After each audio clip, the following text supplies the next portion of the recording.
I first started in the area of aging and end of life in 1987 when I met the family of Nancy Cruzan, and their case ended up at the U.S. Supreme Court. And I've worked in that area since. And I've heard recently people in the bioethics world, bioethicists, say things like, you know, we've been working on this end-of-life stuff since the Karen Ann Quinlan case in 1975, and we still haven't figured it out. And there's sometimes a sense of frustration when they say that. My take on it, and especially after this week, is just the opposite of that we've only been working on these questions for the last 30 years. They've come at us in this profound rush of medical technology. I'm a baby boomer. My parents' generation are the first people to ask what, when you think about it, is a remarkably profound question. Is there something this doctor who's here to help me wants to offer me that I might want to say no to? So I think sometimes we're a little hard on ourselves saying we haven't figured this stuff out, because it's tough to figure out. But I find the best way to understand the issues is through stories. So I'm going to tell you two stories. One of the fun things about writing a book is you get to talk to interesting people. I talked to a doctor in Boston by the name of Bernard Lown, now retired, about a night at his hospital, then Peter Bent Brigham Hospital, November 2nd, 1959.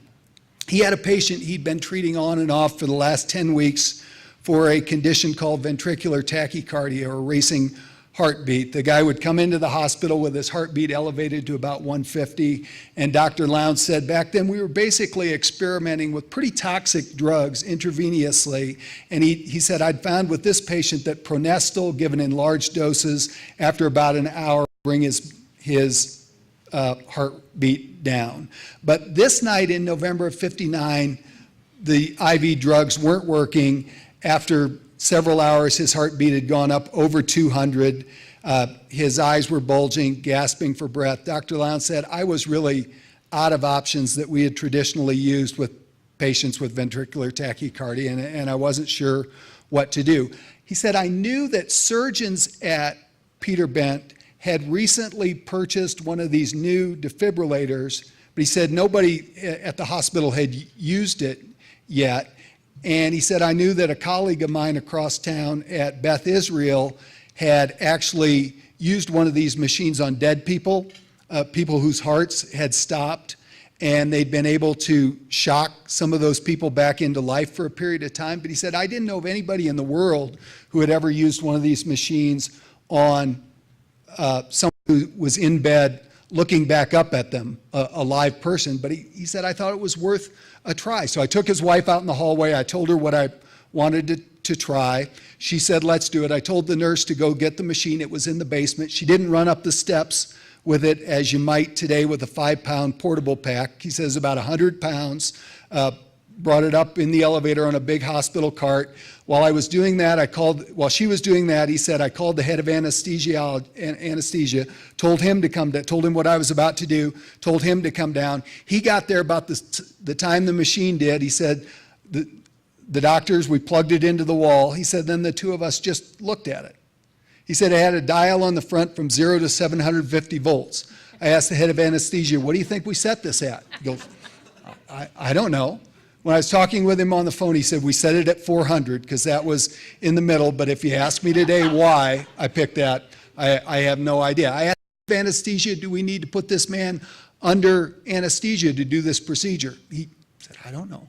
He said, I think back on that night and I'm just blown away by what we did not know. Would his skin catch on fire? If we tried this once and it didn't work, could we try it again? Did we need to move the oxygen in the room over in the corner? Did we need to clear the people out of the room? So we did move the oxygen in the corner. We did back everybody up against the wall. We did put him under anesthesia.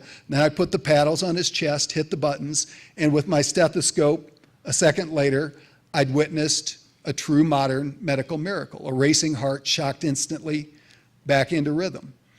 About the time that was going on in Boston, closer to the center of the country in St. Paul, there was a college student in electrical engineering, very handy with tools, who was making extra money to help pay for college by doing odd jobs at the local hospitals around town, repairing centrifuges, other small machines. He started to have more work than he could do, so he talked his brother-in-law, who worked at a lumber yard but who was also good at this stuff, into quitting his job and coming to help. Business picked up. the guy decided to quit school, see if he could make a go of this business. They were running it out of their garage, the two of them. Business picked up. They had to come up with a structure, form a company, and they had to come up with a name, the lawyers told them. So they thought about it, and they thought a very clever name for the new company would be Medtronic. Their business took off. Medtronic today, 250 manufacturing facilities around the world, making all kinds of unimaginable, tiny little implantable heart devices of different kind. They sent me for the book a copy of their first pacemaker at Medtronic and their current pacemaker. The current one implanted right under your collarbone, fits just in the palm of your hand. First one did not look all that implantable, about the size of a 13-inch console television, pushed around in front of the patient on a cart, long wire leads going from the machine directly into the chest wall, and the patient could only walk with his pacemaker as far as the extension cord in the wall would allow him to go. And in every area of medicine and every organ of the body, just listening the last few days, we've had just this kind of amazing, remarkable progress. Much of it wonderful. Economist Julian Simons says that the change in life expectancy over the last 100 years, and different people have different numbers, but from roughly 43 years for an adult in the US in the year 1900 to almost 80 years in the year 2000, he calls that the single greatest achievement of mankind. Subjective, obviously, but it is pretty remarkable when you think about it. But curing something here, we put a finger in the here, water springs out someplace else. The newspaper headline that says, great cardiac breakthrough drug promises huge decrease in heart disease could just as easily say today anyway, new heart drug promises huge increase in dementia population, because we're all moving to one end. And I have the sense that it's good we've been talking these last few days, because this discussion in our society is really just beginning. And to tie in to what Fox and John said before we get to the questions, think about these three factors coming together. You hear people, we've heard people talking all week about the baby boomers. How many baby boomers in the room? Every room you ask looks like that. But I haven't really heard anybody who's captured what the country's going to look like, but it's clear it's going to look different. I had this idea of the old George Romero movies, but this one's going to be Night of the Living Baby Boomer, and we'll be walking around everywhere.